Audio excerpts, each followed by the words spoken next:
തമിഴ്നാട് ഇന്നുവരെ കണ്ട സർക്കാരുകളിൽ നിന്ന് വ്യത്യസ്തമാണ് തന്റെ സർക്കാർ എന്ന് കാട്ടാൻ ശ്രമിക്കുകയാണ് പുതിയ മുഖ്യമന്ത്രി ജോസഫ് വിജയ്.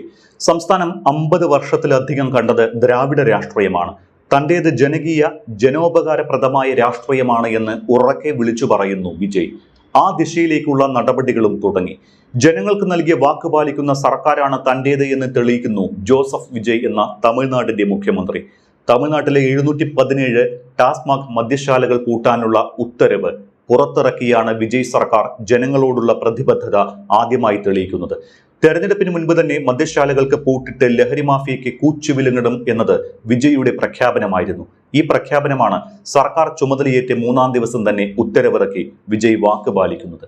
ആരാധനാലയങ്ങൾ, സ്കൂളുകൾ, ബസ് സ്റ്റാൻഡുകൾ എന്നിവയ്ക്ക് സമീപത്തെ 500 മീറ്റർ ദൂരപരിധിയിലുള്ള മദ്യവിൽപ്പനശാലകളാണ് അടച്ചുപൂട്ടുന്നത്. മറ്റെന്തിനേക്കാളും വലുത് ജനങ്ങളാണ് എന്നും അവർക്ക് നൽകിയ വാക്കാണ് എന്നുമുള്ള പ്രഖ്യാപനം കൂടിയാണ് വിജയ് നടത്തുന്നത്. നോട്ടീസ് ലഭിച്ച 717 മദ്യശാലകളും 2 ആഴ്ചക്കകം പൂട്ടണമെന്നാണ് ഉത്തരവ്. മുൻപ് ജയലളിതയും സ്റ്റാലിനും മുഖ്യമന്ത്രിയായിരുന്ന സമയങ്ങളിൽ ഏതാനും ടാസ്മാക് ശാലകൾ അടച്ചുപൂട്ടിയിരുന്നുവെങ്കിലും ഇത്രയധികം മദ്യശാലകൾ ഒന്നിച്ചടച്ചു പൂട്ടുന്നത് ഇതാദ്യമാണ്. തമിഴ്നാട് തെരഞ്ഞെടുപ്പ് കാലത്ത് ഏറ്റവും വലിയ ചർച്ചാ വിഷയമായിരുന്നു ലഹരി ഉപയോഗവും അതേ തുടർന്നുള്ള ആക്രമണങ്ങളും.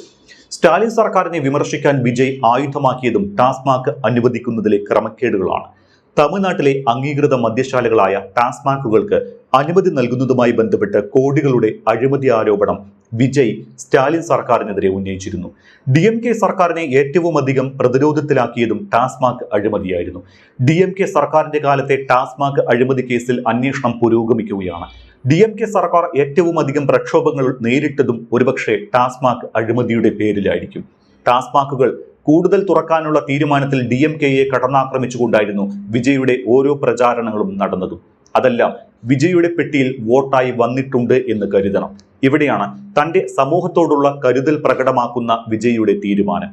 തമിഴ്നാട്ടിലെ ചട്ടപ്രകാരം ആരാധനാലയങ്ങളുടെയും സ്കൂളുകളുടെയും ബസ് സ്റ്റാൻഡുകളുടെയും 50 മീറ്റർ ദൂരപരിധിയിൽ മദ്യശാലകൾ പാടില്ല എന്നാണ്. ഇപ്പോൾ 50 മീറ്റർ എന്നത് മാറ്റി 1/2 കിലോമീറ്റർ എന്ന പരിധി വർദ്ധിപ്പിക്കുന്നത് വിജയ്ക്ക് ജനങ്ങളോടുള്ള പ്രതിബദ്ധതയാണ് തെളിയിക്കുന്നത് എന്ന് വായിക്കാം.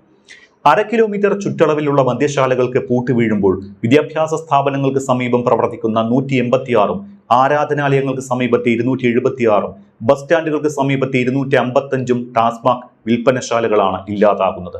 തമിഴ്നാട്ടിലാകെയുള്ള 4762 ടാസ്മാക് ശാലകളിൽ 717 എണ്ണം അടച്ചുപൂട്ടുന്നു എന്നത് ഒരു ചെറിയ സംഖ്യയല്ല ഒരിക്കലും. ജയലളിതയുടെ കാലത്ത് ഏതാനും മദ്യശാലകൾ അടച്ചുപൂട്ടിയിരുന്നു.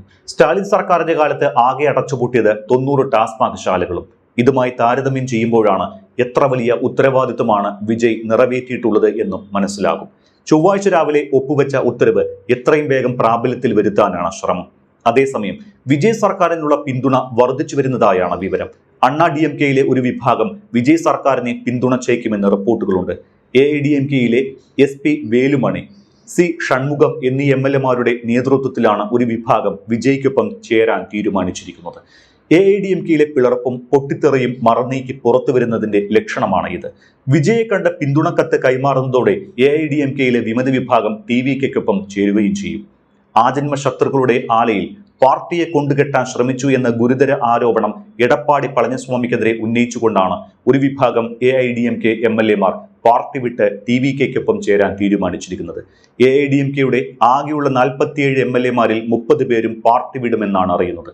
ഏതാനും പേർ കൂടി ഇവർക്കൊപ്പം ചേർന്നേക്കുമെന്നും സൂചനയുണ്ട്. പാർട്ടി മാറുമ്പോൾ കൂറുമാറ്റ നിരോധന നിയമപ്രകാരം അയോഗ്യത വരില്ലേ എന്ന സംശയവും പലർക്കും ഉണ്ടാകും. 32 പേരുടെ പിന്തുണയുണ്ട് എങ്കിൽ കൂറുമാറ്റ നിരോധനത്തിന്റെ ചട്ടക്കൂട് മറികടക്കാനാകും. ഇതോടെ 234 അംഗ സർക്കാരിൽ 150 പേരുടെയെങ്കിലും പിന്തുണ വിജയ്ക്ക് ഉറപ്പിക്കാനുമാകും. തെരഞ്ഞെടുപ്പിലെ കനത്ത തിരിച്ചടിക്ക് കാരണം ജനറൽ സെക്രട്ടറി എടപ്പാടി പളനിസ്വാമിയാണ് എന്ന് കൂറുമാറുന്ന MLA-മാർ ആരോപിക്കുന്നുണ്ട്. DMKയ്ക്കൊപ്പം ചേർന്ന് സർക്കാർ രൂപീകരിക്കാൻ AIDMK നേതാവ് എടപ്പാടി പളനിസ്വാമി ശ്രമം നടത്തിയെന്നാണ് അദ്ദേഹത്തിനെതിരായ ഗുരുതര ആരോപണം. DMKയെ തോൽപ്പിക്കാൻ വേണ്ടി മാത്രം ജനിച്ച പാർട്ടിയാണ് അണ്ണാ DMK. ആ DMKയുടെ പിന്തുണ സ്വീകരിക്കാൻ എടപ്പാടി ശ്രമിച്ചു എന്നത് തങ്ങൾക്ക് ഒരിക്കലും അംഗീകരിക്കാനാകില്ല എന്ന് ഷൺമുഖം MLA വ്യക്തമാക്കുന്നു. അണ്ണാ DMKയുടെ ജനറൽ കൗൺസിൽ യോഗം ഉടൻ വിളിച്ചുകൂട്ടണമെന്ന ആവശ്യവുമുണ്ട്. 30 MLA-മാരുമായി പ്രോടൈം സ്പീക്കറുടെ ചേംബറിലെത്തിയ മുൻ രാജ്യസഭാംഗം കൂടിയായ CV ഷൺമുഖം തനിക്കൊപ്പമാണ് പാർട്ടിയിലെ ഭൂരിപക്ഷം MLA-മാരുമെന്നും SP വേലുമണിയെ നിയമസഭാ കക്ഷി നേതാവായി പ്രഖ്യാപിക്കണമെന്നും ആവശ്യപ്പെട്ടിരിക്കുകയാണ്. തെരഞ്ഞെടുപ്പിലെ കരുത്തുറ്റ മഹാവിജയത്തിന് പിന്നാലെ സഭയിൽ വിജയ് ആദ്യത്തെ രാഷ്ട്രീയ വിജയവും നേടിയെടുത്തിട്ടുണ്ട്. അതായിരുന്നു സ്പീക്കർ തെരഞ്ഞെടുപ്പ്. സ്പീക്കർ സ്ഥാനത്തേക്കുള്ള തെരഞ്ഞെടുപ്പിൽ TVKയുടെ സ്ഥാനാർത്ഥിയായി മത്സരിച്ച JCD പ്രഭാകർ എതിരില്ലാതെ സ്പീക്കറായി തെരഞ്ഞെടുക്കപ്പെട്ടത് വിജയ്ക്ക് സഭയിൽ ലഭിക്കുന്ന ആദ്യ രാഷ്ട്രീയ വിജയമാണ്. മുഖ്യ പ്രതിപക്ഷ കക്ഷികളായ DMKയും AIDMKയും സ്പീക്കർ തെരഞ്ഞെടുപ്പിന് സ്ഥാനാർത്ഥികളെ നിർത്തിയിരുന്നില്ല. MK സ്റ്റാലിൻ അടക്കമുള്ള എതിർപക്ഷ നേതാക്കളുടെ വീടുകളിലടക്കം സന്ദർശനം നടത്തി രാഷ്ട്രീയ വൈര്യത്തിനപ്പുറമുള്ള സ്നേഹം പങ്കിട്ടുള്ള വിജയുടെ നീക്കം കയ്യടി നേടുന്നതിന്റെ ഉദാഹരണമായി സ്പീക്കർ തെരഞ്ഞെടുപ്പിനെ ചൂണ്ടിക്കാണിക്കാൻ സാധിക്കും. ചെന്നൈയിലെ 1000 ലൈറ്റ്സ് മണ്ഡലത്തിൽ നിന്നാണ് JCD പ്രഭാകർ മത്സരിച്ചു വിജയിച്ചത്.